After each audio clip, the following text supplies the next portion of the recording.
What's happening everyone, my name is Alex and welcome back. In today's video we are checking out a brand new robotic vacuum called the Narwal T10. So this is a robotic vacuum that can vacuum and can also mop. Now I've tried about 20 to 25 robotic vacuums so far and most of them don't do a good job at mopping. The mopping seems to be an afterthought. Well, this is very different for this particular one. So this one gets two mopping brushes, these right here, and what this one does different, this one will actually wash these mopping brushes, will mop for a bit, then will go back to its base, will wash these once again, so you do get a much better mopping than anything else that I've tried. So in the box you will get the base for the vacuum, and this is probably the biggest base that I've seen for any robotic vacuum up until now. But there is a reason for that. So inside that base you do get two water containers. One of them is for clean water, so you'd fill that one with water, and the other one is for dirty water. Because every time the vacuum will wash its brushes, we'll put all that water in the dirty water container. And I don't think you realize how dirty your floors are till you actually see that dirty water collected in that container. Now that I've been using this for about 3 weeks, my floors do look much better finally. Now this can also vacuum, of course. At the bottom we do have the vacuum module, if I can call it the vacuum module. You can remove this for whenever you need the vacuum to mop. That is the downside, you actually have to do that manually. So you have to remove the vacuuming module and then you have to install the mopping brushes. I wish that would have been done automatically, but I honestly don't see a way of actually doing that without having a much larger base for it. So whenever you need this to vacuum, you do have to install the vacuum module. Alright, so in the box you're gonna find everything you need to get started. There is also a user manual, and I highly recommend that you check out the user manual because you will learn how to actually use the vacuum. Not to mention that you're gonna find the app that you need to install on your phone to actually use the vacuum. From the app you can actually change settings for the vacuum. You can select different zones in your house where the vacuum shouldn't go. So definitely check out that user manual. You're also gonna find two of these replacement mopping brushes and two of these replacement brushes that you see right here at the bottom. So these brushes, whenever the vacuum is working and vacuuming, of course, these brushes will throw all the dirt towards the suction hole. And then we have the dustbin right here. You're gonna have to clean the dustbin every so often.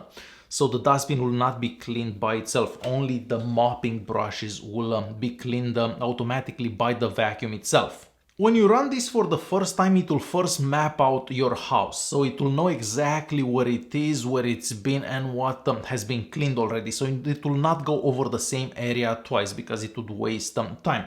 You can also change the suction power from the app, so everything is pretty much done on the phone. So you can change the suction power from the app. Whenever it's mopping, you can select how wet the floor should get. So it really depends what kind of floors you have in your house. If you have hardwood floors, maybe you don't want them that wet, but if you have tiles, it can get them a bit wetter. And you can also select how many times it should mop or vacuum a certain area. Like most smart robotic vacuums these days, this one has a variety of sensors. So you have sensors at the bottom, that means that it's not gonna fall down the stairs. So you have sensors on the front, on the sides. Not to mention that on the front here we have a bumper. So if the vacuum doesn't see things like, I don't know, a chair's leg, for example, it will bump into that and then it will move around it. So it has no issues whatsoever navigating your house. Now, like most robotic vacuums, you should clean up a bit before you have this running. So it's not ideal to have cables on the floor or small toys because those could get caught in the brushes. So definitely clean up the floor a bit before have this running. Now, if it runs out of power whenever it's cleaning, if it's vacuuming or mopping, it will go back to its base, will recharge, and then will continue vacuuming or mopping, depending what it's doing, of course. And as I mentioned earlier, whenever you have it set to the mopping mode, it will continuously go back to its base to wash the mopping brushes. So it does this multiple times, depending on how big the surface is that it has to clean and so on. I also want to mention that whenever you have it mopping, it is extremely quiet.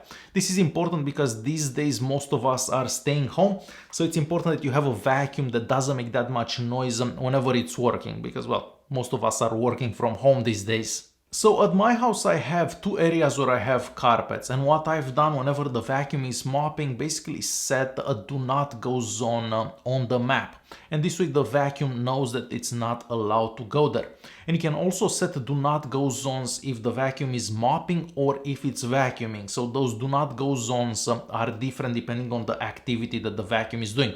So if it's mopping, it will not go there, but if it's vacuuming, it will go on those areas as well. Something important, just so you don't have the vacuum mopping your carpets, basically.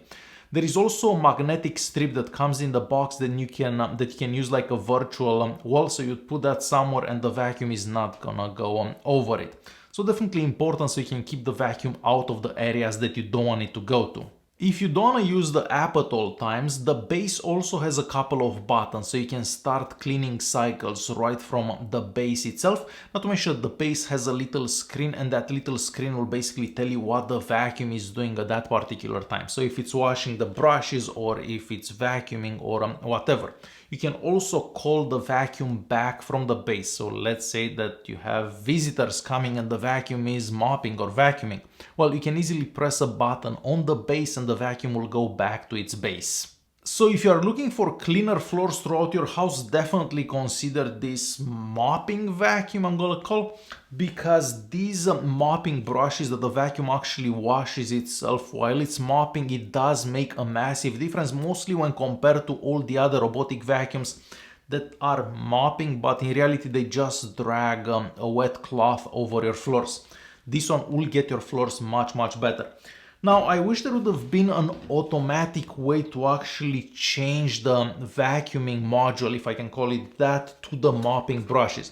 Now, this only takes 20 seconds. You basically remove this and you install one of these brushes.